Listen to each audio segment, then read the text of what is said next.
Welcome to the Bold Goal Crusher podcast. For anyone looking to stop letting life get in the way and start crushing bold goals. I'm your host, Sara Mayer, and I'm thrilled to navigate this journey with you because it's time to start boldly achieving without working double time. So let's dive in. I'm super excited because this is a book club episode. As we read a book every month and I talk about it on my podcast, we also do a live discussion on Zoom. So if you're interested in joining the book club, go to saramayer.com/join book club. If you're already in the book club, you know where to go. You get an email every month with the updated book for the month, as well as when the live discussion is. So this month we're talking about Don't Trust Your Gut, Using Data to Get What You Really Want in Life by Seth Stephens-Davidowitz. And many books, I have a bajillion tabs.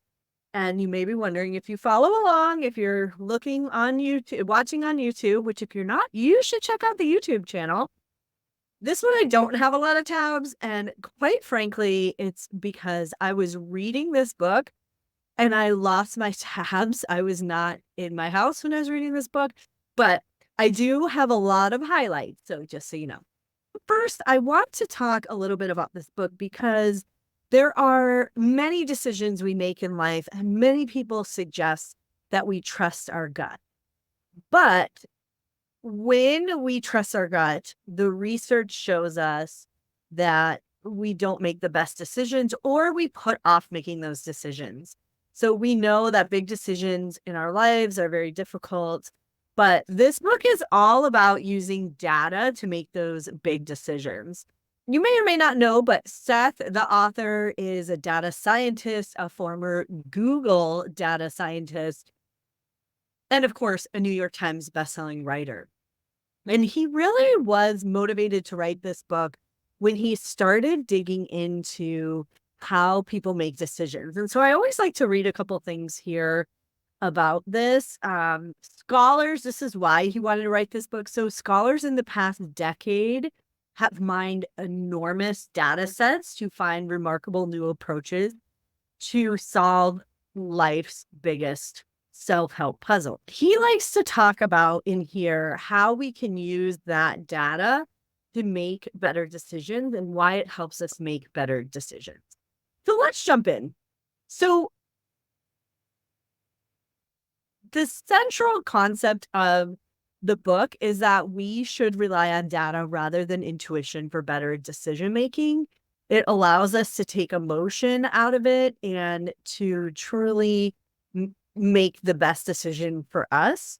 So basically, he has a lot of different data in here. And so sometimes he talks about how these relate to your personal choices, your relationships, your career choices, as well as personal habits. So the first thing is he gives practical tips for making data-driven decisions. And most things can be measured by data. So even if you think, oh, that's subjective, how I feel, that isn't always the case. You can always use data. So measuring your happiness, measuring your feeling for that. He basically talks about how you can make better life decisions and big data helps for you to do that. The first thing, he talks about the controversy maybe around this book that people are taught to listen to themselves and having heartfelt talks with themselves. And what he shares in this book, which I'm going to read about, is that we are frequently too optimistic, overestimate the prevalence of easily remembered stories, latch on to information that fits what we want to believe, and wrongly conclude that we can explain events that at the time were unpredictable and on. And so he talks about how listening to yourself may sound liberating and romantic, but listening to yourself sounds frankly dangerous after reading the list of cognitive bias. So big data does offer a way for us to make decisions and really have more of a sound outcome. One of the biggest decisions that we make in our life is who to have romantic relationships with or to marry. And he basically says that there's a lot of data on it that we are just not good at picking people that are great life partners. And so there's so many decisions that are examples in this book of how when we use data, we actually will make a better solid decision. There's a couple tests, so I'm going to give you these as well in the show notes. So there's an attachment test when you're talking about relationships. There's a conscientiousness quiz and a growth mindset quiz. So using data to really think about how we're making some of these personal decisions is really important. Now, I could go on and on about the data in this book. There are so many studies and different, like, really interesting facts. I'm flipping through it if you're watching YouTube. And one of the things that he talks a lot about is business and money. And so the majority of wealthy Americans tend to not be more happy than others. Actually, there's, a lot of data on the fact that the more money you make doesn't necessarily increase your happiness exponentially, which is a really interesting, cool fact. But what is really cool about the book is he breaks down the fact that in order to be successful, you need to be amazing and you need to be above and beyond what other people are. And there's this myth out there that if you're marginal, you won't be successful. But the data actually suggests differently, that people who have failed actually have an edge on entrepreneurship or building a business because they are able to overcome those things more quickly. And that's really counterintuitive. Many people think in order to be successful, you need to be exceptional. And that's not always the case. There's a couple of theories in this book. Like, he talks about the Mona Lisa effect and how luck plays into success. So the first one is that the Mona Lisa, there are events that happen that are unpredictable, that you can't predict, that cause massive success. So if you don't know the history of Mona Lisa, hung in the Louvre for many years, and then somebody tried to steal it. They did steal it. It went missing. There was a lot of press around it. It was eventually returned. It was rumored to be stolen by JP Morgan from the bank, JP Morgan.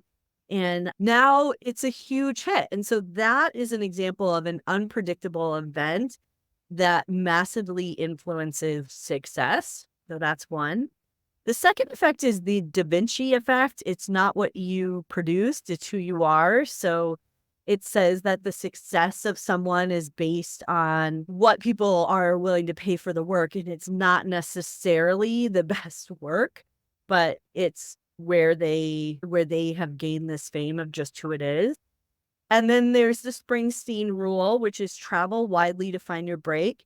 They found that some painters, if they hit certain galleries, so the places they were going were really popular, that they were more likely to be a hit. So there's several things that are in play of whether or not you'll be successful. There's also Picasso's rule that the more you put out there, the more luck will find you.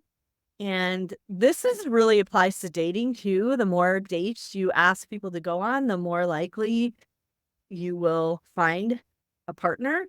And this also applies to jobs, if you're applying for jobs or anything like that.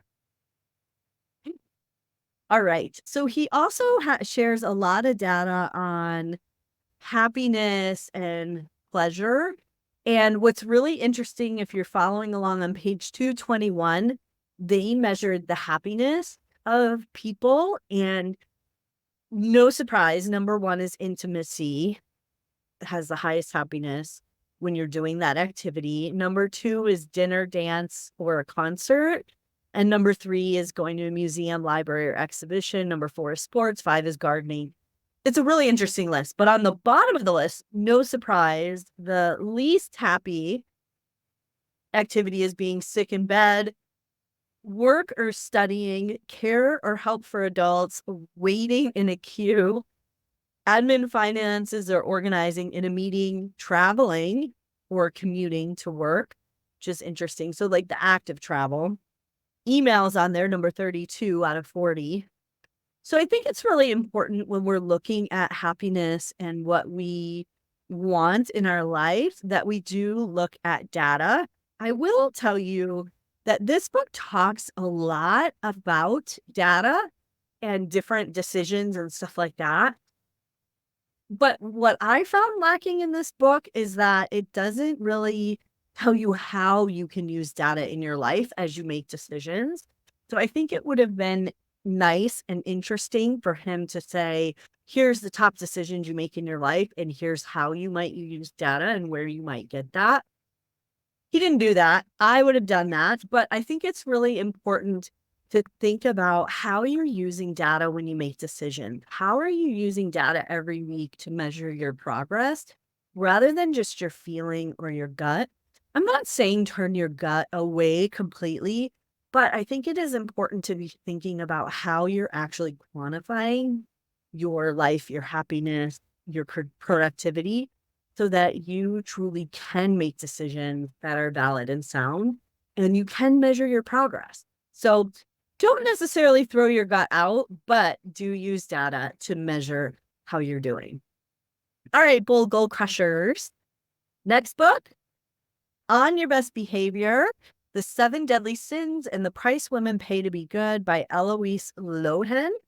And I'm very excited to jump into this book for July. This is a pretty hefty book. It's about 400 pages, pretty thick. A little bit smaller font. So I started reading like the first paragraph. I'm not all the way in yet, but this I think is going to be a great book for July. I hope you join the book club, saramayer.com/join book. Okay, bold goal crushers, it's time to get out there and crush your goals and everything that gets in the way because you do not need to work double time. So let's get to it.